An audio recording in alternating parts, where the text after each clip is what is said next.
I want to talk about a remarkable phenomenon that is going on in Asia and Africa, namely the large scale conversion of Muslims to Christianity.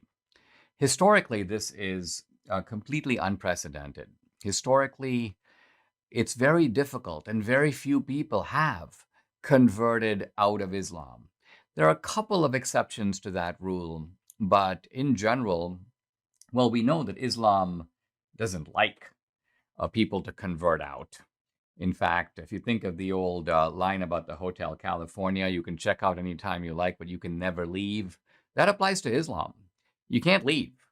And you can't leave to become an atheist, and you can't leave to become a member of another religion. In both cases, it's considered not just losing your faith, but apostasy, betraying the Muslim people. And it's been punishable by imprisonment or beatings, or in some cases, even death.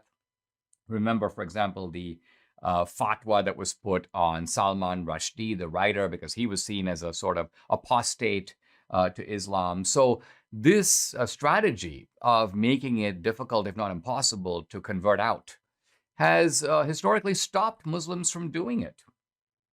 And there, as I say, are a few exceptions to this rule. In 16th century Spain, once Catholic monarchs got a hold of Spain, they established preferential treatment for Catholics, and they essentially expelled the Moors, the Muslims, from Spain. Now, there were some Muslims at that time who converted to Christianity in order to be able to stay in Spain, but that's an historical exception. Even as late as the 1980s, a missionary wrote a book called 10 Muslims Meet Christ.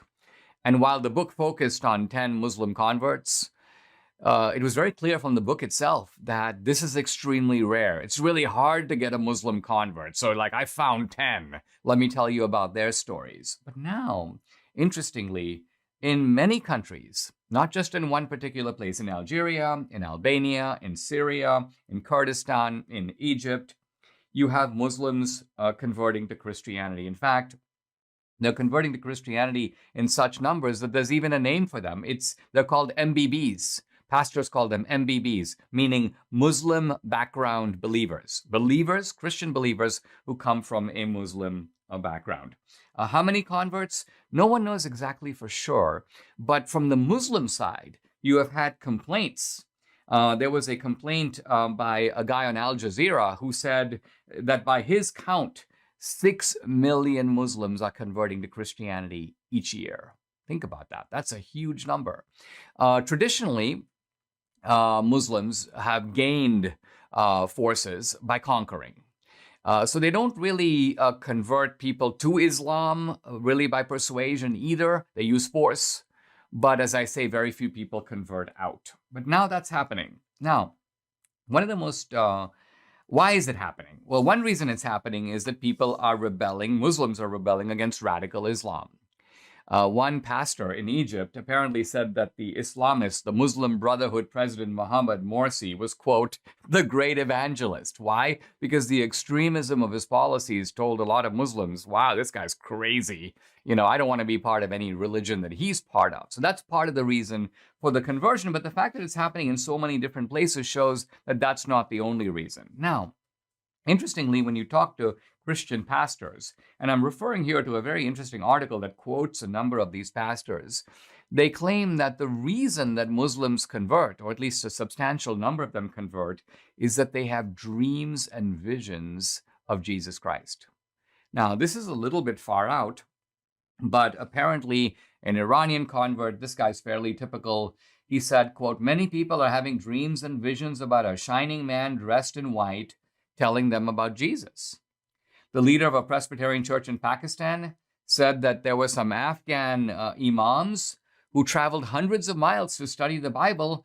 And when he was asked, well, why are they doing that? He goes, quote, dreams.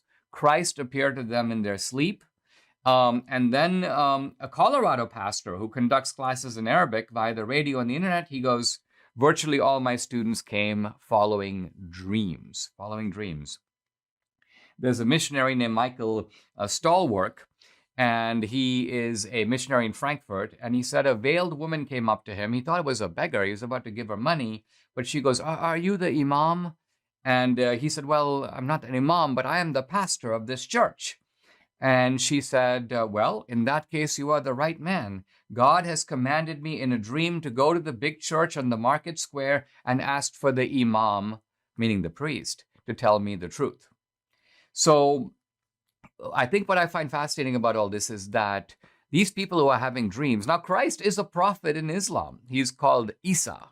But interestingly, in these dreams, these Muslims are getting the clear idea that it's not Isa, that it's in fact the Christian Christ that they need to be following, and following through the mechanism of the Christian Bible and the Christian church. It's a little bit hard to know what to make about this, but I think it's thrilling for us as Christians to see that Muslims, who are the hardest people in the world to convert, Islam hasn't really lost the force of its original revelation. I don't entirely know what to make about these strange visitations and dreams, but they seem to be real enough to the people who have them to suggest at least the possibility that God is doing some remarkable work in the world through Muslims, pointing them to Christianity.